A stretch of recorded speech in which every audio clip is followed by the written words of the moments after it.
My name is Colm Doyle. I'm the head of developer relations at Intercom. I've been in DevRel many years, many years to count. Before Intercom, I was at Slack. I ran developer advocacy there, which was one of four teams in the developer relations group there, led by Bear Douglas. I've been kind of in and out of developer facing roles. I've been an engineering manager. I've been an iOS engineer. I worked on like frontline developer support, answering like tickets from developers. I kind of fell into it by accident, if I'm honest. I enjoyed hackathons and going to all those kinds of things. And I just kind of met the right people, and it's just like, oh, this is something I could do. Because I don't really enjoy sitting in front of a monitor all day, every day, writing code. It's just not my jam. I'm a bit too much of a people person. So yeah, that's kind of how I got into it. I've been doing it now, like I said, for more years than I care to count, but definitely actively the last 6 or 7 years, and then various little stints before that.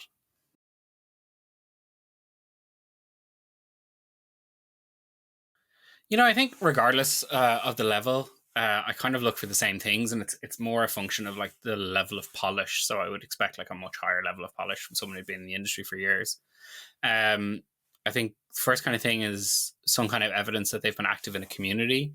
Um, Community means different things to different people, but that could be like they're quite active in Stack Overflow, or they've all the way up to like really complex things of like they have a history of doing conference talks. Although like for a junior, that a conference talk would be probably a lot. So maybe it's like they talk at their local meetup. Passion for learning is a good thing. Willingness to try new technologies. Um, if they went to college, which like is no way a prerequisite. But if they did it have a computing society? Were they really active in that? Did they run meetups? Did they, help coordinate things, that kind of thing? But if they didn't go to college, they're self-taught. How did they learn? Did they like learn in the open? Would all be really interesting things. If they're junior in the sense of like it's not their first job role, but they're junior to DevRel, there's lots of like adjacent roles. Like I said, I did like frontline developer support. I'd consider that an adjacent role. Product engineering or PMing is an adjacent role. Um, if they've done that, so they're like longer along in their career, but not in DevRel, I'd look for like stronger communication skills than like a pure junior person. Much deeper understanding of tech stacks. If it's a completely new like career, like not even remotely related to technology, like I don't know, they're a professional chef or something, that's obviously going to be a harder sell. Because I do like expect a base level of technical expertise from everyone who works in developer advocacy or partner engineering or something like that. That doesn't mean you have to be obsessed with like the big O notation of something. In fact, if you don't even know what I'm talking about when I say big O, that's not a problem. But I do expect you to be able to write functional code in at least one language. That's probably my only really hard requirement, is you have some amount of technical chops.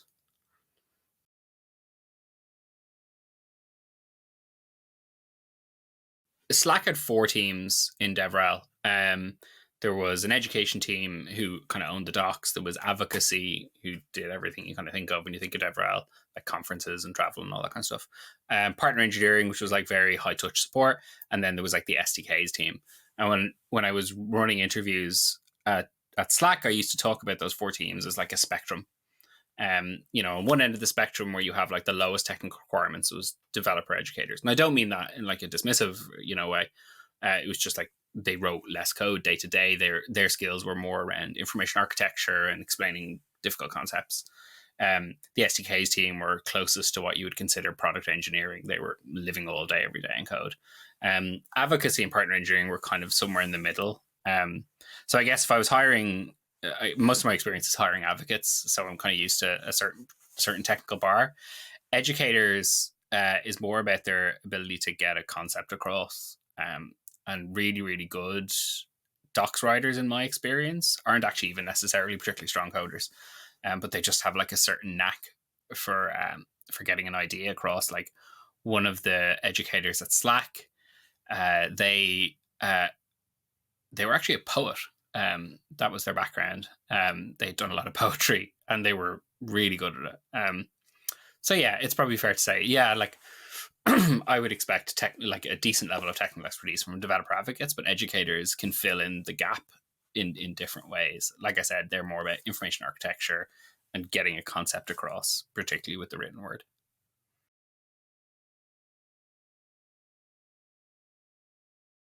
Requiring portfolios of candidates is really, really tough. Mostly because of they introduce like a whole bunch of bias into your hiring pipeline that you really don't want. There's like very, very few people in the world who have like the time to sit down and build a publicly facing portfolio. Like even if it's your second or maybe your third role in as a technical person, but not necessarily a DevRel person, you're unlikely to have a bunch of existing material like GitHub commits or like talk recordings. So the way I usually work around this is I give candidates a choice. I say like, sure, if you've got a portfolio of talks or meetups you presented at or your sample code or whatever, great, give it to me. If you don't, I'll tend to give a prompt. So this is what we did at Slack. We would say, if you've got a talk on the internet, just send us a link to the talk. If you don't have a talk on the internet, that's completely fine. Here's a prompt. Would you mind putting a certain amount of time in and like just give a talk on that? And the prompt was really flexible. It wasn't like give us a talk on the Slack API. It was give us a talk about a technical topic that you're interested in. And that tended to get us around the requirement for the portfolio. Almost all the code I've written professionally isn't open source. So it's hidden behind, various company requirements. So like if you looked at my GitHub portfolio, it doesn't look like I've, written much code. So I don't expect that off people. The thing about giving people the prompt is it's like a common thing you hear from people is like, well, I'm not going to go spend 7 hours writing a presentation for you. That's free work. And like, I think that's fair. But at the same time, if you don't have the portfolio, you need to somehow assess your work. And I don't know. I know there are companies that do like paid stuff. That would be a nightmare in my experience of trying to organize at a large multinational, trying to convince your legal team and your HR team and stuff that you want to contract someone for 3 hours of work. It's like reams of paperwork. So I think offering them the choice between the portfolio and the presentation is like a relatively reasonable trade-off, and you're going to lose some people, and that's a shame, but that's the best balance I've found of like my time and your time and all that kind of thing. So short answer, portfolios are great if you have them, but if you require them, you're going to end up with like a certain type of candidate, and your team's probably not going to reflect the real world.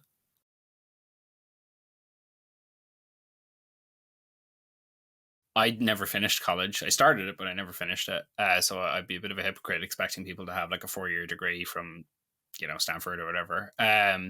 Look, does it hurt them if they do? Absolutely not, but I don't think it's a requirement. My belief is that you need to be really thirsty to learn things, which is a weird phrasing, but I wrote a blog post years ago about succeeding in developer relations, and one thing I touched on is like, you should just enjoy trying out new technologies. That doesn't mean you like do your 9 to 5 and then you spend another 6 hours of the day coding, but it's like you should be curious and try things out, even if they're, or almost even especially if they're not related to the platform you work with.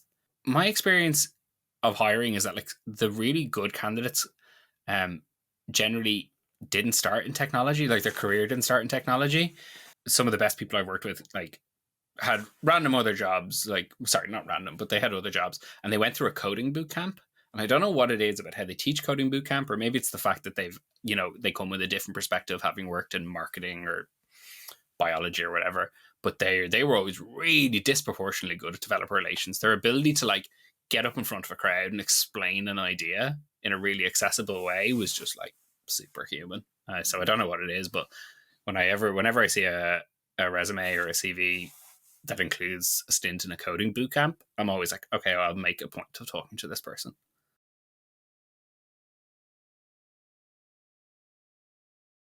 My sense is no. It's kind of like programming languages. I've always felt like once you learn one programming language, it's kind of like learning Latin. You'll figure it out because like the paradigms are the same throughout every coding language. The other thing is like if you've been like really deep in the Kubernetes space for your whole career, or well, for however long Kubernetes has been around, you may not see the wood for the trees in terms of like explaining it. And if you've had to learn it yourself recently, having experience in different technologies, again, you'll do a great job of like breaking the concept down and explaining it. I think it's probably an advantage if you don't, to be honest.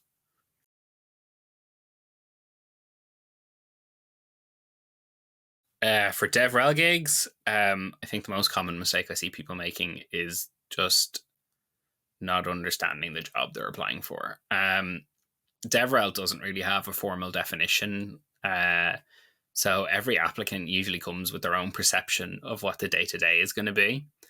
So some will focus on the more visible parts of the job, like conference talks or YouTube videos or code samples. But there's like a lot that happens under the hood of a DevRel job.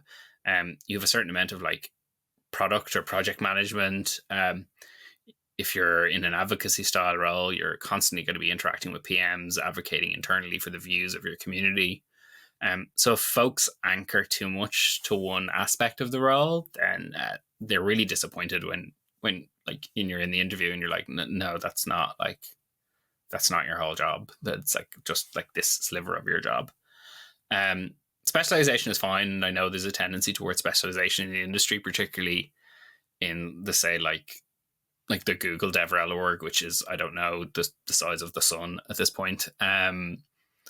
Like when you have that much headcount and you have that large an organization, it's perfectly reasonable to specialize. But like the Google size teams are an outlier. You know what I mean? Like we used to think in Slack and DevRel as a relatively small org, but it was 30 people. You know what I mean? We had enough specialization to have 4 different teams. But most teams are going to be much smaller, and you just kind of need to be like a jack of all trades and take your hand to everything. So like applicants are usually, I don't know, they see the visible parts of the role and they don't forget. What's the analogy about ducks and like, really serene on the top above the water, but under the water they're paddling like mad.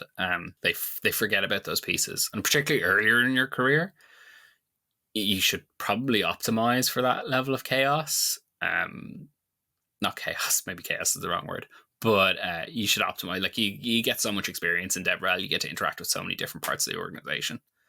Particularly in a smaller company, you're going to be talking with salespeople and PMs and designers and all that kind of stuff.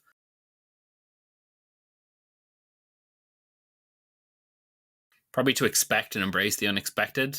Like I said, DevRel varies wildly between companies. You've really well polished orgs like the AWS and the Googles of the world, and then you have like 2-person DevRel teams that are kind of just scrambling and doing as much as they can. Every day and every role is going to be slightly different in DevRel. Personally, I think that's a good thing, and I think it's kind of par for the course for DevRel. So if it doesn't appeal to you, then like maybe DevRel isn't really what you want to do. But if you're willing to learn, you're willing to try new things, get your hands dirty, for want of a better phrase, I think DevRel is like really fulfilling and really rewarding. Like there's a constant debate internally in DevRel, like internally as a profession, about like what is the role, what are the right metrics to measure it, all this kind of stuff. And I think like it can be, that ambiguity can be frustrating sometimes. Performance management time and justifying budget kind of time, but like there's a lot of flexibility in the ambiguity. You know what I mean? And it can be a lot of fun if that's your jam. It is mine. I've had a lot of fun over the years with that, and maybe you could too.